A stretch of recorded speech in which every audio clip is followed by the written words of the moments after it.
ಈಗ ನೀವು ಕುಡ್ದಿದ್ದು ಪಾಯಸ ಅಲ್ಲ, ಅದರಲ್ಲಿ ಇರೋದು ವಿಷ.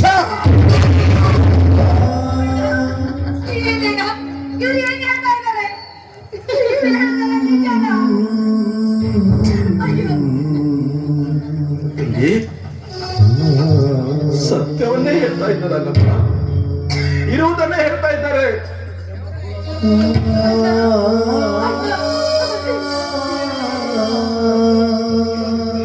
ಸಂತೋಷ.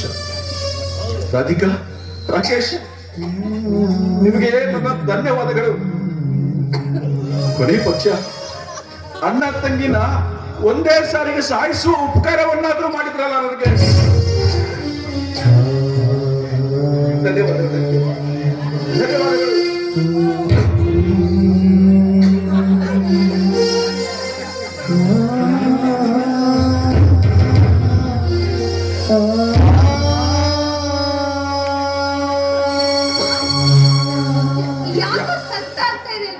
ಹೌದು ರಾಧಿಕಾ, ಏಕೆ ಗಂಟಲು ಓಡುತ್ತಾ ಇದೆ ಏಕಂತಲೇ ಗೊತ್ತಾಗ್ತಾ ಇಲ್ಲ.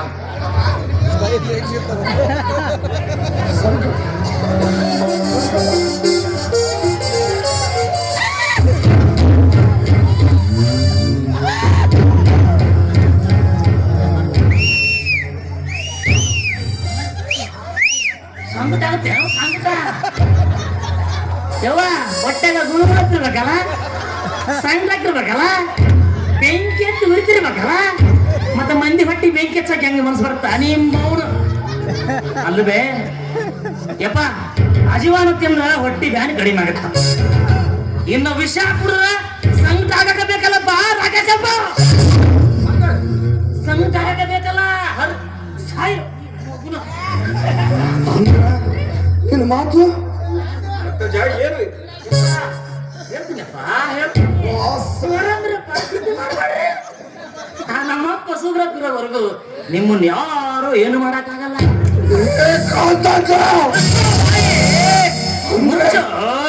ಅಂದ್ರೆ ನಮಗೆ ಮೋಸ ಐತೆ.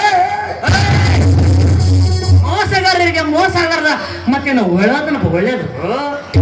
ಯಪ್ಪ, ನೀವೇನ್ ನಮ್ಮ ಯಜಮಾನ್ರ ಕೊಲ್ಬೇಕಂತೇಳಿ ಸರ್ವತ್ತಿನಾಗ ಪಾಯಸದಾಗ ವಿಷ ಹಾಕಿಡಿದ್ರಲ್ಲಪ್ಪ, ಆ ಬಟರನ್ನ ಒಂದು ಚೂರು ಹಿಂದ ಮುಂದೆ ಮಾಡಿ, ಮುಂದಿಂದ ನಿಮ್ಗೆ ಬಂತು, ಹಿಂದಿಂದ ಅಂದ ನೀವೇನು ಮಾಡಕ್ಕಾಗಲ್ಲ. ಕೊಡಕ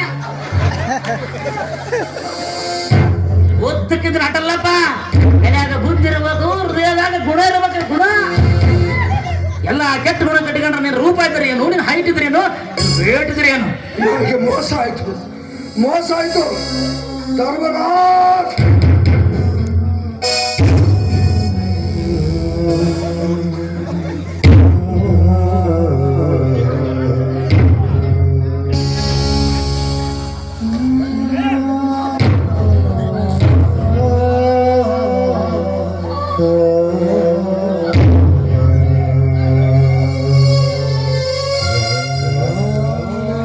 ಮುಟ್ಬೇಡ್ರಿಯಪ್ಪ, ಮುಟ್ಬೇಡ್ರ ಪಾಪಿಗಳನ್ನ. ಪವಿತ್ರವಾದ ನಿಮ್ಮ ಕೈಗಳನ್ನ ಯಾಕೆ ಅಪವಿತ್ರ ಮಾಡ್ಕೋತೀರಿ?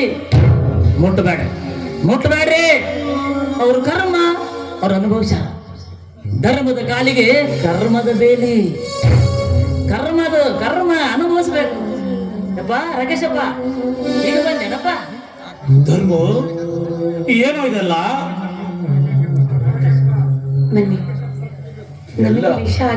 ಪಾಪಕ್ಕೆ ತಕ್ಕ ಪ್ರತಿಫಲ ಸಿಕ್ಕಿದೆ ಬಿಡು. ಬಾ ಹೋಗೋಣ. ಎಲ್ಲಿಗೆ? ನಮ್ಮ ಮನೆಗೆ. ಯಾಕೋ ನನ್ನ ಜೀವ ಏನಿದು? ನೀನು ಇಂಥ ವಿಚಿತ್ರ ಮನುಷ್ಯ ಅಂತ ತಿಳಿದು ನಾನು ಏನ್ ಮಾಡಿದ್ದೇನೆ ಗೊತ್ತಾ? ಏನ್ ಮಾಡಿದೀಯಾ? ಈ ಮನೆಯನ್ನ ನಿನ್ನ ಹೆಸರಿಗೆ ಬರ್ದಿದ್ದೀನಿ ಕಣೋ. ಇನ್ಮೇಲೆ ನನ್ನ ತಂಗಿಗೆ ಇದು ಅಣ್ಣನ ಮನೆಯಲ್ಲ, ಗಂಡನ ಮನೆ. ಅವಳ ಗಂಡನ ಮನೆ ಇದು. ಧರ್ಮ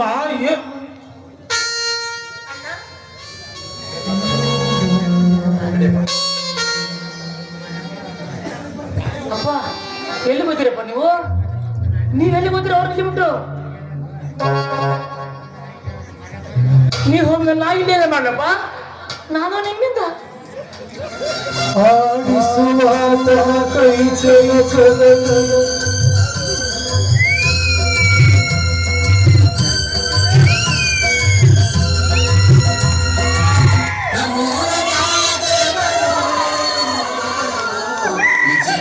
ಜಮಾನರು